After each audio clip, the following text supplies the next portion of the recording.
Thank okay, got it. Okay, so it's too bad that that message came like 30 seconds too early. Because I was going to remember my side of the story of how we met. No, let me go back. No, it's just that, yeah. And then this and this. Yeah. So, well, thank you very much. It's a pleasure to be here. Indeed, as Andrea was remembering, I visited Bologna a few times. This is actually the first time in the new building because last time was a long time ago. But it is true, it was always a pleasure. We have a long history. We do have a few papers together, right? We are on C Cosmos and other surveys. So, but most of the time we have, yes, these interesting interactions, but we are not really competing, but we change ideas and we sometimes contradict each other. And but it's actually, at least on my view, is not only very fun. I really enjoy our discussion, conversation, but also I think it at least it helped me significantly in come out with new ideas and new progress. Now, the only correction is that yes, I remember when we met in front of my poster in Cozumel, and the right emotion was not happiness.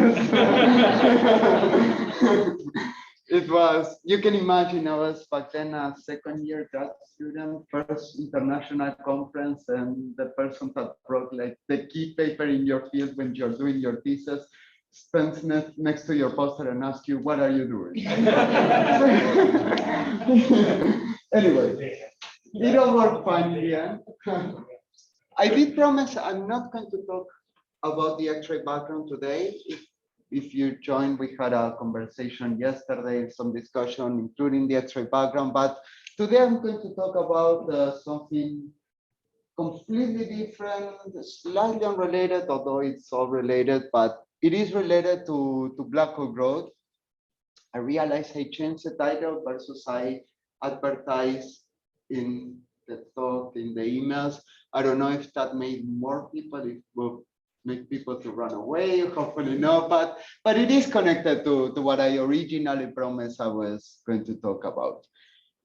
And the work that I'm going to present is really what's been done over several years by different people, collaborations in different places, and I will focus on some of the papers that recently people working in Chile with us are putting together, basically at the Institute of Astrophysics in Católica, together with Franz Bauer. We have assembled a group of students and postdocs on steady state. We are something like 15 people working on different aspects of black hole growth. But enough introduction, I think, or at least general introduction. So other than being challenging couple of years for the humanity, actually there were very great years to study black holes, right? There were many milestones that were reached and many high profile results and prizes, like the Nobel Prize in Physics in 2020, which was essentially all about black holes, and in particular supermassive black hole. And well, half of the Nobel Prize was essentially to the observational studies of and the observational discovery and confirmation of the existence of a supermassive black hole in the center of the Milky Way. These were actually two groups, one led by Andrea Ghez and the other by Reinhard Genzel, studying the dynamics and the orbits of individual stars around the Sagittarius A region, and just doing simple Newtonian dynamics without even if you don't do relativistic corrections, you can compute the enclosed mass in this area, which is actually very compact from different observations, and you get that is something like 4 million solar masses. So whatever it is there, even if it wasn't a black hole originally, will very quickly collapse into a black hole. So for many years, and actually this is what the Nobel Prize recognized, for many years this was the best evidence that we had for the existence of a black hole, and in this case it was a supermassive black hole, again of something like 4 million solar masses in the center of the Milky Way in the Sagittarius A region. But as I was saying, there were interesting times indeed, and so in the last few years, actually, there was the other big result for black hole studies, which I think people here are involved in EHD, right? So you probably see these images like, well, like the whole world many times.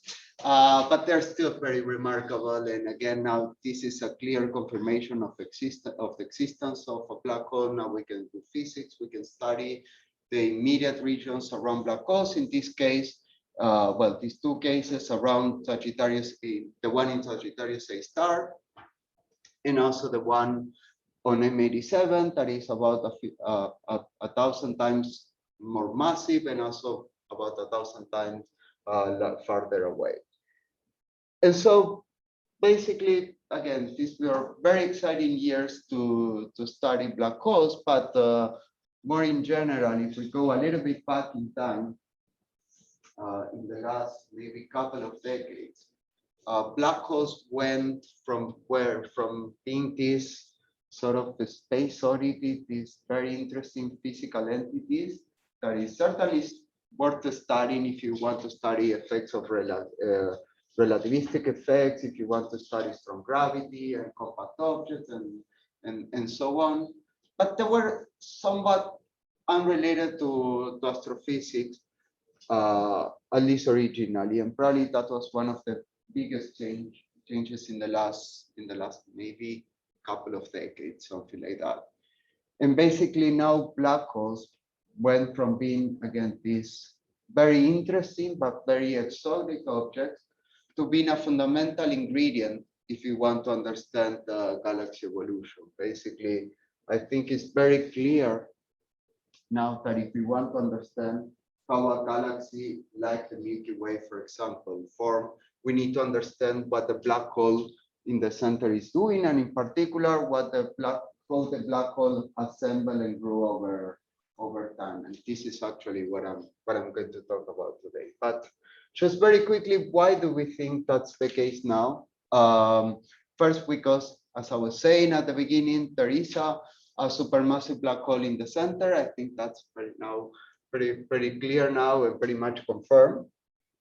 But not only that, we know now that all the galaxies, or at least the most massive galaxies, also have central supermassive black holes in their center, and that somehow that central black hole is connected to the galaxy.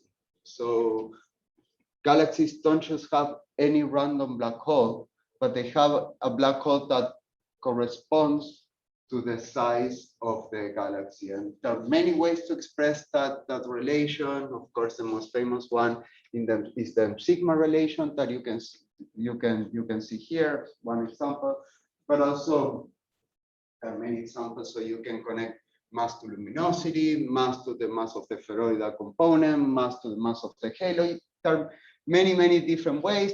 You can spend an entire talk and an entire conference on that. But no matter what, you end up with a connection or a correlation between the properties of the galaxy as a whole on kiloparsec scales to the properties of the central supermassive black hole that essentially only sees the sphere of influence, which is maybe tens to hundreds of parsecs in the central region. So that tells you that this is not a trivial connection and there's something more fundamental going on. And finally, the last evidence, or the last reason why we think that black holes are connected to galaxy evolution is because no matter how you do it, and the details of the connections are not clear, and there are people here that are spending their life investigating how this connects. So again, well, but I will talk a little bit in my talk today, but essentially the energy output from the growing supermassive black hole, essentially from the material surrounding the black hole that is eventually feeding it, is going to be important for galaxy evolution. Now, the details of that connections are not clear, they're still investigated, but essentially there's so much energy output, there's so much radiation, which can be up to even 10,000 times that of the host galaxy, that even if you couple a small percentage of that energy to the galaxy, you will have a significant effect. Now, again, that's been studied both theoretically, and this is just one example, maybe one of the most dramatic examples of how you can connect and how you can tie the energy output from a growing supermassive black hole to the galaxy evolution. This is theoretical. Again, this is only one example, but there have been many work since, and still are. But also observationally, and I borrowed this slide from a very nice, but it's a comment on Nature Astronomy that Claudia Ciccone, Marcella, and others put together. And you can see that even that observationally as well, there's clear evidence for this connection between the growth of the black hole and the properties or the evolution of the galaxy. And this is not easy at all, as you can see even in this diagram. It happens on multi-phases, so basically in the different phases of the gas, in the neutral, in the ionized, and in the molecular phases of the gas. And it also happens on all different scales. So it happens on nuclear scales, very close to the black hole, up to the very large kiloparsecs and even tens of kiloparsecs scales. And I am going to talk a little bit about that later on in my talk. But essentially, when you put all this together, essentially that gives you very good reason to study the growth of black holes and why we really think that we need to study how these objects were assembled and grow in order to understand galaxy evolution. Now, well, as Andreas remember in the introduction, I did my thesis with Mercury, so I'm still forced to show this diagram. That was, yeah, so I finished my thesis in 2005. So I guess at some point the contract will expire and I will be released from showing this diagram, but it's still, but no, jokes aside, this is still fairly relevant. We can argue a lot. Again, there are entire conferences devoted to different aspects and different details of this picture, but more or less the fundamental ingredients are here and I think are very well established.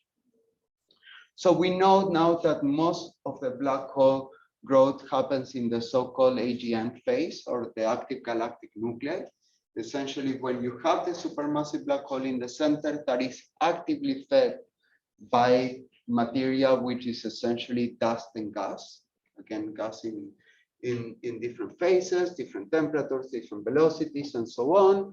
But essentially, you have something that looks more or less like that. But again, nobody believes that this is, not even Meg believes that this is the right geometry or something anymore. But the key ingredients are present. Basically, you do have a black hole, obviously, in the center. You do have an accretion disk surrounding the black hole, where the material is falling into the black hole, and then you have some sort of reservoir of material in which you find the essentially gas and dust at, again, different temperatures and different scales that eventually is going to fit the black hole. And again, we can argue about the details and the scales and the right amounts, and actually, again, I will mention a little bit about that, but I think the fundamental ingredients are there. Now, another very important characteristic or important feature of these AGN or these phases in galaxy evolution in which you have active black hole growth is that they're rapidly variable. They are variable in time, and they change in time at basically all time scales, ranging from hours, minutes even, all the way to Hubble times.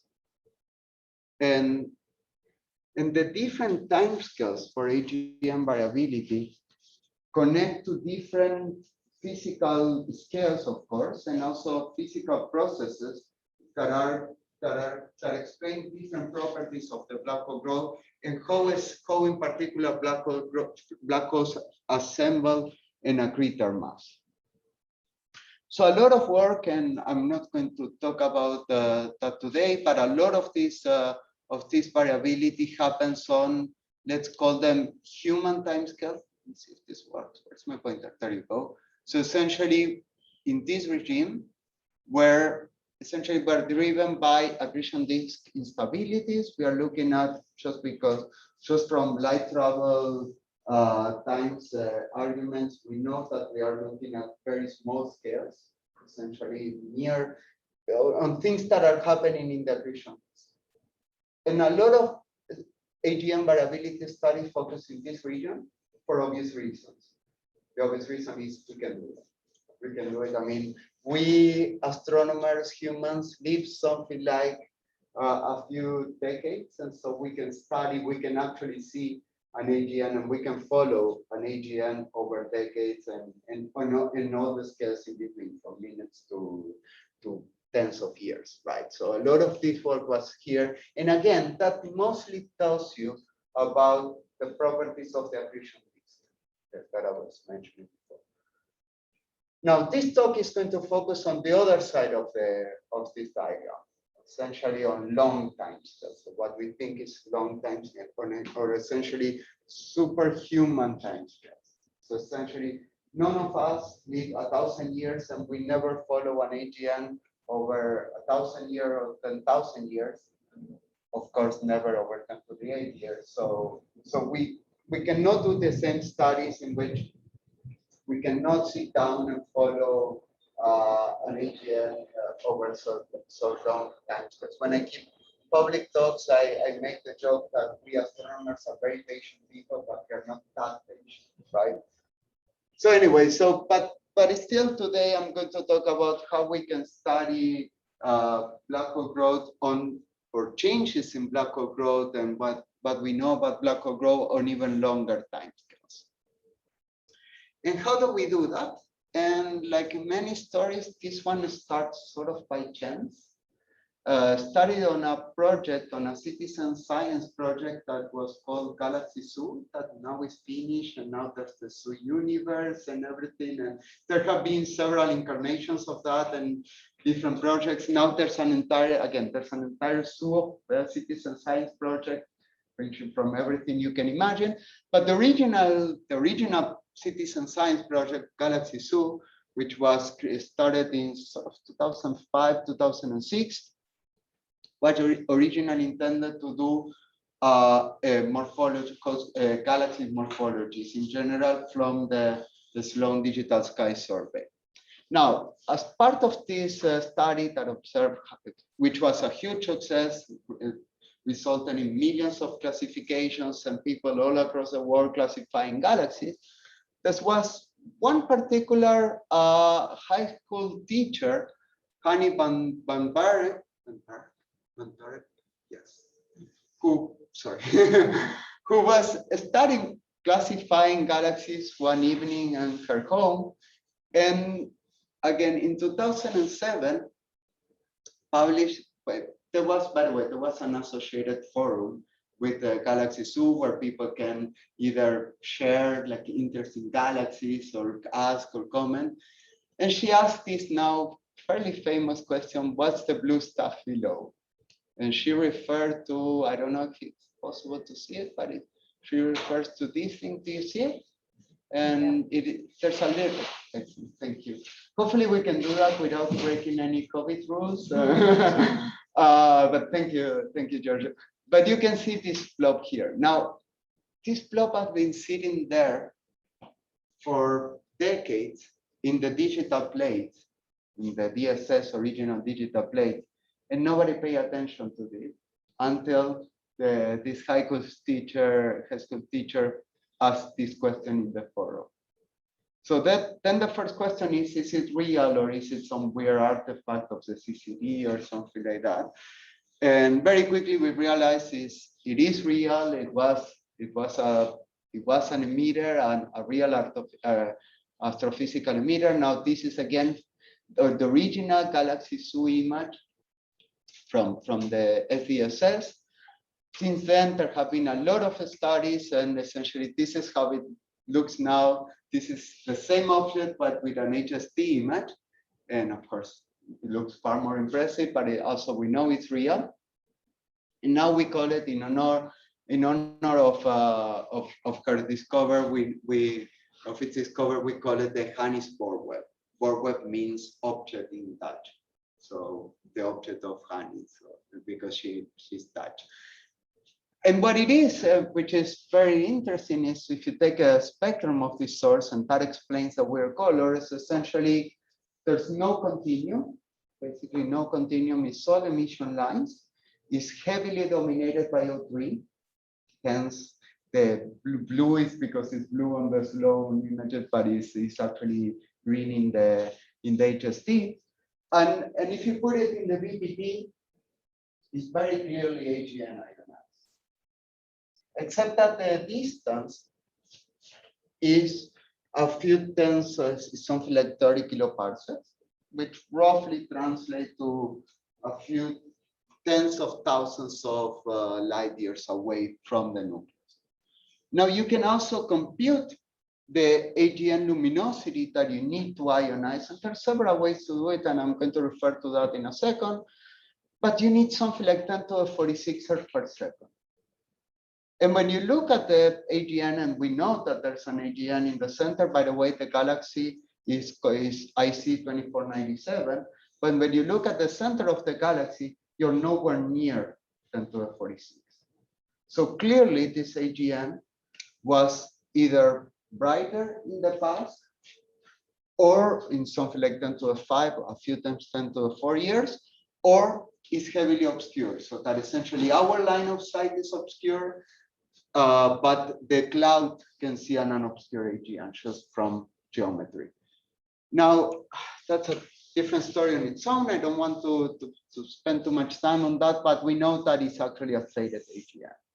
We know that that is not obscuration that is explaining that, and that this very strong decay of something like 2 orders of magnitude is due to a change in the AGN luminosity, hence a change in the accretion rate over something like 10 to the 5 years, more or less. And that is essentially a quick summary of this situation. Now, as it happens again, this motivates several studies of this type of sources, right? So this was the first one discovery, but obviously not the only one. So people started to study these objects, and now there's a family of these sources that is called, I'm going to say it wrong, I'm sorry if there's somebody from the Netherlands, Bohr webs, I think is which is the plural of Bohr webs, which is essentially the category of Bohr webs. And here you can see a few examples or taken with the HST in the work by Bill Kiel and collaborators observing with HST. And what we've been doing, and we're starting from this sample of still visually selected sources. So these are still essentially is repeating Hanni's questions all the time, like what is this, in this case, real stuff surrounding the galaxy. Studies is that simple, and we're still doing that. This is how sophisticated we are. So we are following up these sources, and in fact, we are following up a fraction of these sources with MUSE. MUSE, I guess, in here, I don't need to describe it. I'm sure you're familiar. MUSE is a fantastic and amazing instrument, an optical IFU, which has both a wide field mode and a narrow field mode. So we've been following up these sources. These are actually now not the HST, but also actually the MUSE images. The MUSE, essentially, you make a fake color image with the MUSE spectrum. And these are some of the sources we've been following up with MUSE, and I will describe it in a second. So essentially, what we are doing And I will start with NGC 5972, which is a paper that Carolina Fimbres, a postdoc, a Chilean postdoc working with us in our group, she followed pretty much the same analysis that people have been doing, but in this very interesting galaxy 5972, which has a very interesting feature. If you can see, the Bohr web in this case is significantly extended and basically covers the whole galaxy. So you can imagine that studying and doing this sort of ionization, photoionization models in which you come back to the original question of what is the AGN luminosity that you need to ionize the region at that particular location. You can do essentially like tomography. You can recover a light curve for the AGN, but on something like 10 to the 5 years scale. And that is exactly what Carolina did for 5972.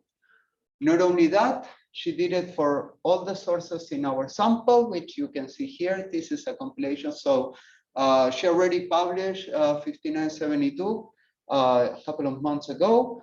She's also working right now on the paper, on the compilation paper of all these sources. And you can see the very dramatic changes. You can see we are tracing now essentially something like a few times 10 to the 4 to 10 to the 5 light years.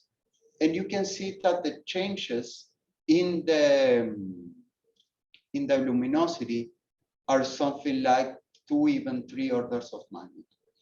So essentially the ATNs were brighter, at least in this particular sample, were brighter in the past by something like 1,000 times. So there was, again, something like 1,000 times more accretion at something like 10 to the 4, 10 to the 5 years ago. Now, in order to learn a little bit more about that, we can put it in the so-called AGN variability structure function. And this is a very busy but very interesting diagram that a PhD student back then at ETH Zurich, working with Kevin Shawinski, a little bit with myself, put together, in which essentially you use this quantity, the structure function, which is essentially a measurement of the variability or the strength of the variability as a function of time. And what is really interesting about what Leah did is that you can put all the different scales on the same plot, going again from very short time scale variability, even intraday variability, all the way to the edge of the universe. And of course, again, we know that, as I was saying, we know about these sources. These are the ones we can observe directly. We know, or we will talk in actually the second part of my talk will be about this part. And now we are starting to trace that. And now when you put them together, and this is again in the paper that Caroline is putting together, the sources, these Bohr wedges, all seem to fit in the same diagram. Why? I have no idea. But it's really interesting and it's really remarkable that AGN variability follows essentially a power law over several orders of magnitude, over something like 8 orders of magnitude, maybe even more in time, follow the same power law, even though the physical processes and the physical scales are completely different to each other. But they all seem to match in this power law, which I find remarkable. Now, of course, there are many caveats. We are starting from a very biased sample, from a very small sample too. So of course, there's a lot more work that needs to be done, but we're doing as well. We are trying to enlarge the sample, trying to beat some of the biases in the sample and all that. But the fact that they all seem to be in the same diagram is very interesting and very remarkable in my opinion. So this is again in sort of the 10 to the 3 to 10 to the 5 times. And I promise I was going to talk about in the last few minutes about the longest time scale. And then the question is a bit different, is essentially what triggers this general black hole growth episodes. We know that black hole growth is highly episodic. We know that most of the galaxies are not AGN, right? Only a small fraction, depending on how you count and all the details, but only a small fraction of the galaxies host a growing supermassive black hole. So then we know that black hole growth is highly episodic, and it also changes on long time scale. Essentially, you need to trigger a black hole growth, the black hole growth episode. And you can do it in sort of, very roughly, you can do it in two ways.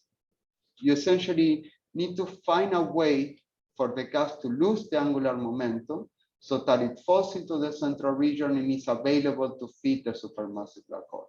And that can be done either used through internal processes, essentially dynamical instabilities, bars, some sort of internal disruption that makes the loss of angular momentum, and I will call that secular processes, or externally. And by externally, I mean essentially major mergers. We know for many years that major mergers are very good ways to make the gas collide first in the two galaxies and then lose the angular momentum and being available to feed the black holes. And in fact, with these ideas in mind, and again, these are all more than 30 years old ideas, that first Dave Sanders and others start to study with studies of infrared selected nearby galaxies, but people have refined since, and there were theoretical studies, and essentially we know of this connection between major galaxy mergers and both significant episodes of black hole growth and significant star formation. Now, again, this is complicated. There were many details. There still are many theoretical studies of how this is taking place. It's a heavily studied topic. But essentially, this idea with this diagram that I borrowed from a paper by one of the hundreds of papers by Phil Hopkins,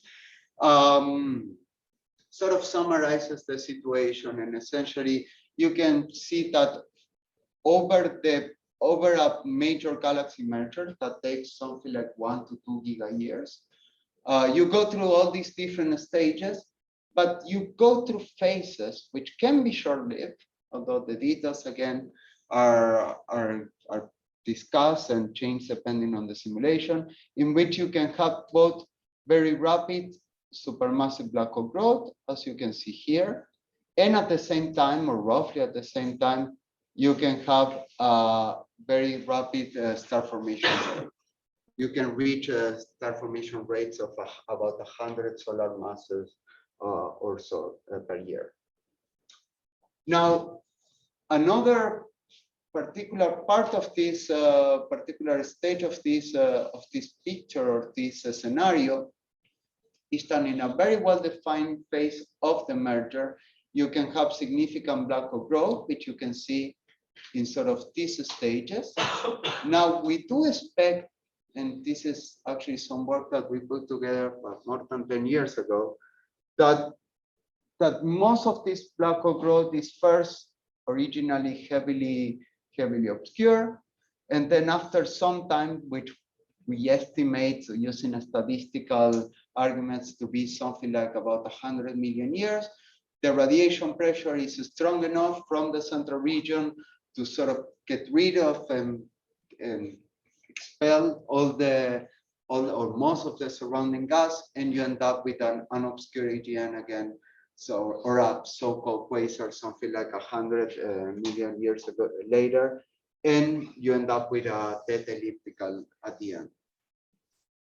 Now, another consequence or observational consequence of this study is that the AGN triggering is very strongly luminosity dependent. I think, well, people in Iceland were discussing, and people are still discussing this diagram a lot. We can discuss the details and whether there are more regions populated, but essentially, I think it's very clear now that this scenario that I was showing before is connected mostly to the high luminosity, the most dramatic black hole growth events, preferentially. Now, because of that, when you take the average AGN, has nothing to do with a major merger. Only something like 10% or in 10% of the AGN, you can find a connection with an ongoing major galaxy merger.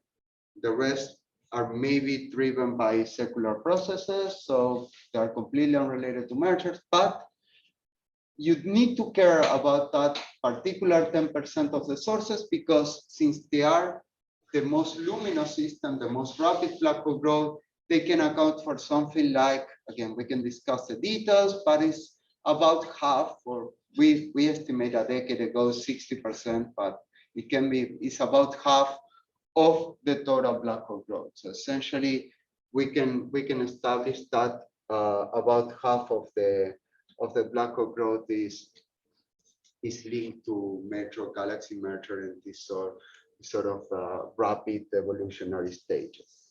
Now, a consequence of that is that when we study again the whole AGN zoology, and I didn't go into details, but these are all the different ways in which people historically have classified AGNs in terms of both the accretion rate or the luminosity and the obscuration. And we can conclude that something like AGN unification is probably true at lower luminosities, essentially where we have where Meg's unification cartoon that we started talking is probably true, and essentially line of sight or geometry is what dominates what you see. While at the higher luminosity, you do have something like an evolutionary system. Now, we've been discussing these things for decades, and as often happens, normally you need to wait for the new generation that is brighter and smarter and can do better things. And so just a couple of days ago, Tonima Nana, who was a PhD student of Meg at Yale, and now she's a postdoc at Dartmouth College, she presented essentially the same idea, but now with real data as opposed to PowerPoint. And essentially, when you measure something like the distribution of the Eddington ratio and the fraction of obscure AGN as a function of Eddington ratio, you find very clear evidence that this is probably indeed the case, and now with real data. So very exciting. Very exciting results, sort of confirming this idea that you have these two different modes of black hole growth. Now, another consequence of this scenario is that, again, as we were talking, is that only a small fraction of the merger you're actually growing the black hole, and it wasn't clear, and there have been a lot of simulations again, but simulations don't have the right resolution, so it wasn't clear, and observational was very difficult for many ways, but it's for many reasons, sorry. But essentially over the last few years, Claudio Ricci, who was another postdoc working with us, now is a professor at the Universidad Diego Portales, also in Chile. He collected NuSTAR observations, and of course we have been involved in NuSTAR over the years, of galaxies of AGN in mergers, and study the merger stages and study the properties of the merger. And very interesting what he found is that essentially you have a much higher prevalence of mergers towards the last stages of the merger. So when the two nuclei are closer to each other. He published first this preliminary, very much earlier result in 2017, in which big error bars and everything, and using merger stages. Now, last year, he did a more complete study, more sources, better data, and you can find that indeed the fraction of AGN increases with as the nuclear separation is smaller. So essentially in the last merger stages. Not only that, but also very interestingly, he measured the amount of obscuration in the X-ray spectrum. And essentially what he found is that as you go towards smaller separations, also the amount of obscuration increases. So essentially you have more obscuration, and essentially when you get to the smallest separation, they're all heavily obscured. So when the two nuclei are closer to about 1 kiloparsec or so, that's when you have the most obscure system, and in general, when you're finding most AGN, but heavily obscure.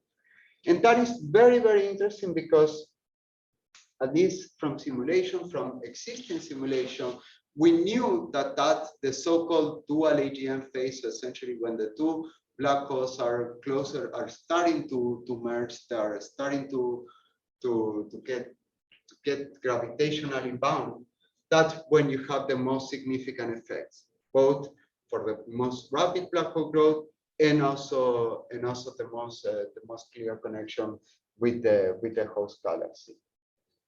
Now, this was another critical study in that direction, came from a study by Mike Goss in 2018, in which essentially he followed up with path, again, X-ray selected AGN, in which we always thought that there was one AGN, but when you look into detail, and this is with both a combination of HST and Keck with AO observations, you do find that instead of having one nuclei, you have two, and in fact, you find that the incidence of AGN, or the merger fraction, and in particular in the obscure AGN phase, is significantly higher as the nuclear separation gets smaller. So again, going in the same direction.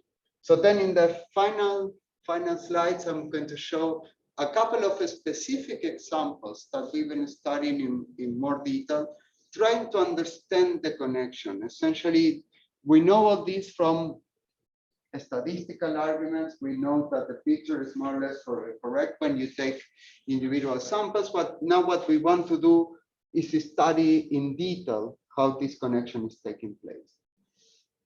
Now that's hard. It's difficult because in general, these are very complex sources. And in fact, this is one of the sources that we have been studying in the very nearby universe. Is very archetypical. I'm sure if you work in the field, you know about this source, and you probably know more than I do about this source, but it's NGC 6240 is a lurk. It's not quite a ULIRC, even though it's in the boundary. It has a very high star formation rate of something like 100 to 150 solar masses per year. And it has two fairly massive black holes of something like a few times 10 to the 8 actually, and they're both rapidly growing. Now, this image that actually Francisco Muller-Sanchez published also in 2018 is why I think it's very clear why I think that this system is a mess. You have everything happening at the same time. That's why it's hard to understand what's going on. Not only you have about 100 solar masses per year in star formation, you have a very similar amount on outflows in general, ionized outflow. And this is a combination of star-driven starburst-driven outflows and AGN-driven outflows, which is what Francisco did. Now, what we did is essentially using ALMA to study at very high resolution the molecular gas in this system.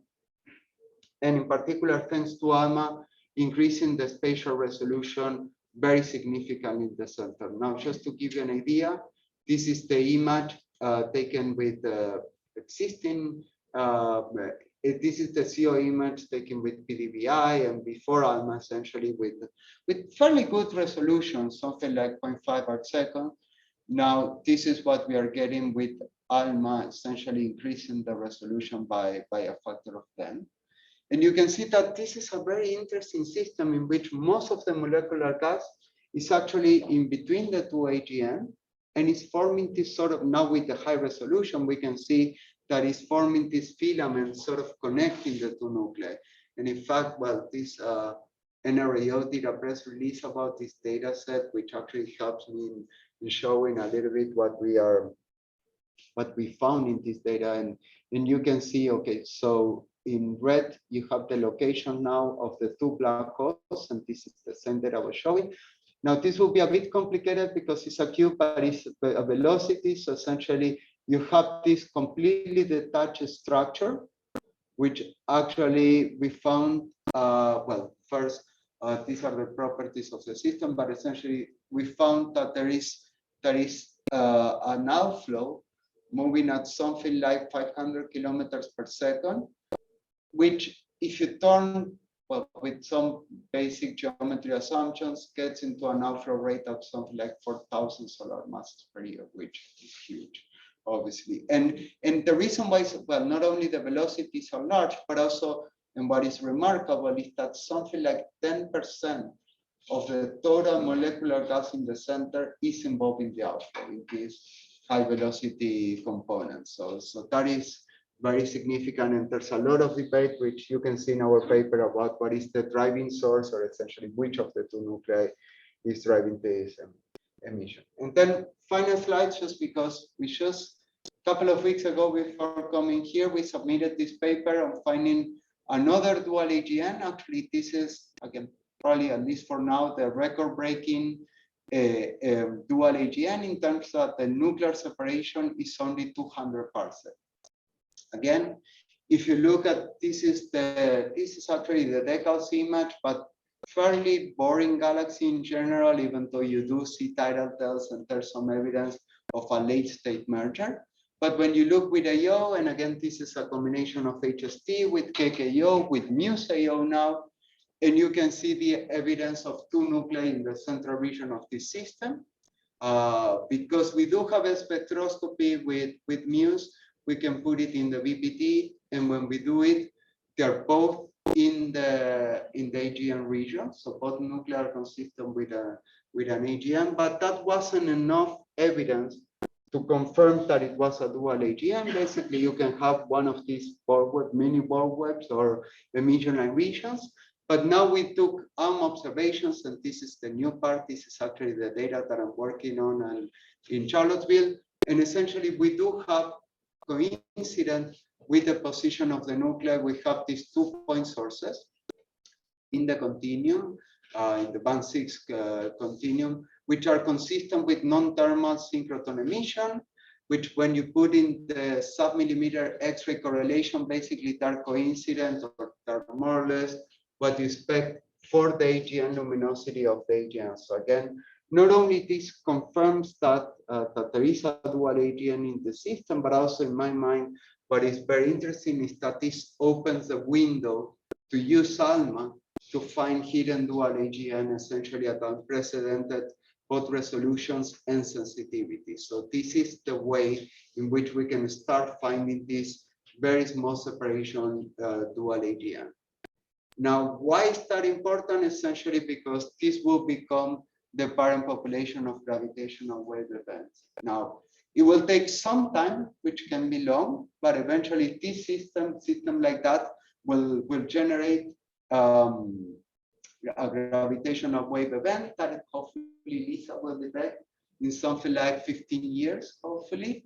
And essentially, if we want to study, if we start to study and discover this system in sort of in 4211, which is the name of this system, is here, is beginning the stellar hardening phase. So it's something like a giga-year, more or less, because this is highly debatable. It will generate the gravitational wave event. Now, just final slide on what I'm planning to do in the future. We just got a cycle 9 observation. Now we want to follow up these systems, essentially visually selected post-mergers, and try to use ALMA to find and confirm the existence of hidden dual AGN at the smaller separations, which again, among other things, we can hide significant black hole growth that we haven't seen before because it was hidden at all other wavelengths, but also will become the progenitors of the gravitational waves event. And with that, I like to finish. So thank you.